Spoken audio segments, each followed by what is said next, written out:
ഇന്ന് നമ്മൾ law of contracts ആണ് നോക്കാൻ പോകുന്നത്.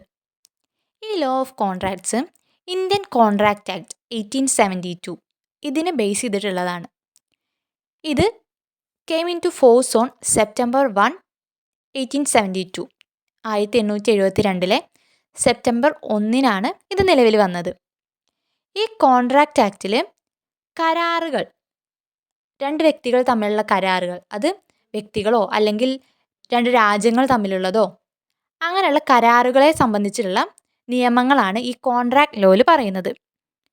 The Indian contract act as applied today's was drafted originally by the third Indian law commission to the year 1861 in England.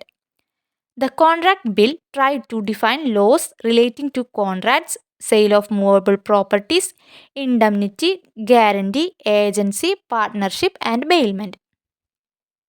Indian contract act ആദ്യം draft ചെയ്തത് third law കമ്മീഷനാണ്.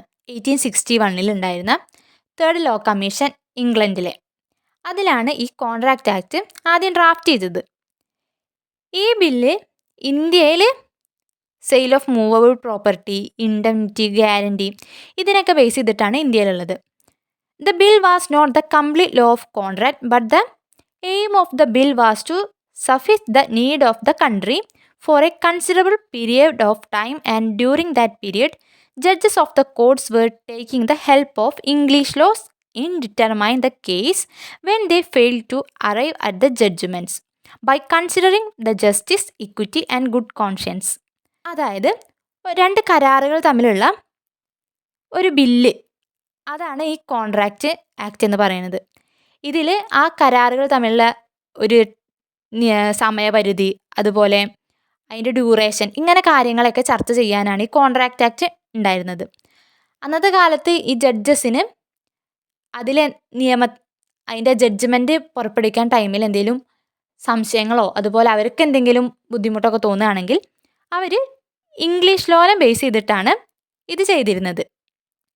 Once a person made a promise he has to perform it the last day of your life.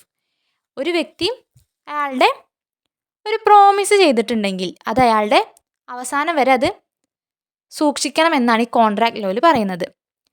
ഇനി നമുക്ക് nature of contractual obligations എന്തൊക്കെയാണെന്ന് നോക്കാം. അതിൽ offer, acceptance, consideration, intention to create legal relations, capacity, legal purpose, ഇതൊക്കെയാണ് ഒരു കോൺട്രാക്റ്റിൽ വേണ്ട basic സാധനങ്ങൾ. ഇതിൽ ഓഫർ എന്ന് പറഞ്ഞാൽ one party proposes specific terms or conditions to the other party. ഒരു പാർട്ടി ചില കണ്ടീഷൻസ് അല്ലെങ്കിൽ ചില കാര്യങ്ങൾ അല്ലെങ്കിൽ ചില വാക്കുകൾ ഇതൊക്കെ ചില രീതിയിൽ പറയുകയാണ് മറ്റൊരു വ്യക്തിയോട്, അതിനെയാണ് ഓഫർ എന്ന് പറയുക. ഇപ്പം ഞാൻ നിങ്ങൾക്ക് എൻ്റെ കാറ് തരാം എന്ന് പറയുകയാണ്, അതൊരു ഓഫറാണ്. അതാണ് ഇവിടെ പറയുന്നത്. Then acceptance, the party agrees to the terms of the offer creating a mutual understanding. അപ്പം ഞാൻ അങ്ങനെ ഒരു കാറ് തരാം എന്ന് പറയുമ്പോൾ ആ ആൾ പറയാൻ ഞാൻ ആ കാറ് സ്വീകരിച്ചോളാം എന്ന് പറയാണ്, അതാണ് acceptance. Then consideration, both parties provide something of value as part of the agreement. Consideration എന്ന് പറഞ്ഞാൽ ഇപ്പോൾ ഒരു വ്യക്തി ഒരു സാധനം ഞാൻ നിങ്ങൾക്ക് തരാം, അപ്പോൾ മറ്റേ വ്യക്തി പറഞ്ഞു ആ സാധനം ഞാൻ വാങ്ങിച്ചോളാം പറഞ്ഞു. പക്ഷെ ഇവർ തമ്മിലൊരു കൺസിഡറേഷൻ ഉണ്ട്. ഇപ്പോൾ മേ ബി ഞാനൊരു ബൈക്ക് ഞാൻ നിങ്ങൾക്ക് തരാമെന്ന് പറയുകയാണ്, അപ്പോൾ അയാൾ വാങ്ങിക്കാം എന്ന് പറയുകയാണ്. അപ്പോൾ ഞാൻ ഇത്ര രൂപയാണ് എന്ന് പറഞ്ഞു, എനിക്കൊരു 50,000 രൂപ വേണമെന്ന് പറഞ്ഞു. ഇതിനെയാണ് കൺസിഡറേഷൻ എന്ന് പറയുന്നത്. കൺസിഡറേഷൻ ഗുഡ്സ് ആവാം, സർവീസ് ആവാം, അല്ലെങ്കിൽ മണി ആവാം. Intention to create legal relations, the parties must intent for the contract to be legally binding.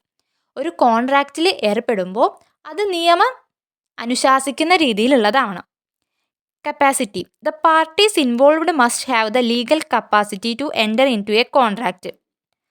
അതായത് ഈ കരാറിൽ ഏർപ്പെടുമ്പോൾ ആ വ്യക്തികൾക്ക് ഒരു നിശ്ചിത ഏജ് വേണം, അതുപോലെ അവർക്ക് സൗണ്ട് മൈൻഡഡ് ആയിട്ടിരിക്കണം.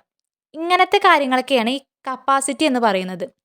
അവരൊരു മൈനർ ആവാൻ പാടില്ല, അതുപോലെ അൺസൗണ്ട് പേഴ്സൺ ആവാൻ പാടില്ല. Then legal purpose. The contract's objective must be lawful and not against public policy. ഈ നമ്മൾ ഏർപ്പെടുന്ന കരാറ് പബ്ലിക് പോളിസിക്ക് വിരുദ്ധമായിട്ടുള്ളതോ അല്ലെങ്കിൽ നിയമവിരുദ്ധമായിട്ടുള്ളതോ ഒന്നും ആവാൻ പാടില്ല. ലോഫുൾ ആയിട്ടുള്ള പർപ്പസിന് വേണ്ടിയിട്ടുള്ളതാവണം ഈ കോൺട്രാക്റ്റ്. ഇങ്ങനെയുള്ള കോൺട്രാക്റ്റിൻ്റെ കാര്യങ്ങളൊക്കെയാണ് ഈ കോൺട്രാക്റ്റ് ലോയിൽ പറയുന്നത്. അപ്പോൾ രണ്ട് വ്യക്തികൾ തമ്മിലുള്ള കരാറിൽ എന്തൊക്കെ വേണം, അങ്ങനെ ഉള്ള കാര്യങ്ങൾ ഈ ഇന്ത്യൻ കോൺട്രാക്റ്റ് ആക്റ്റിൽ പറയുന്നുണ്ട്. An agreement enforceable by law is called as contract. Section 2 Clause H Indian contract ആക്റ്റിൽ പറയുന്നതാണ്.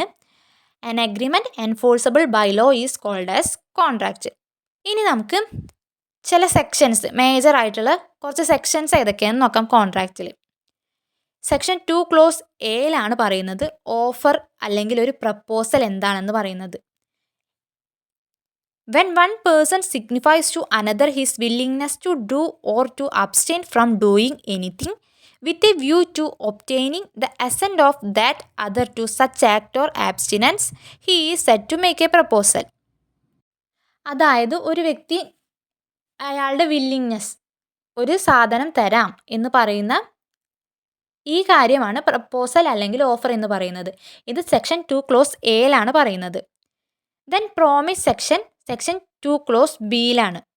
അവിടെ ഒരു ഓഫർ ഉണ്ടായി, അപ്പോൾ അവിടെ ഒരു പ്രോമിസ് ഉണ്ടാവും. ഒരു പ്രപ്പോസൽ കൊടുത്തു, അപ്പോൾ അയാൾ പറഞ്ഞു ഞാനത് വാങ്ങിക്കാം എന്ന് പറഞ്ഞു. അപ്പോൾ അവിടെ ഒരു പ്രപ്പോസൽ നടന്നു.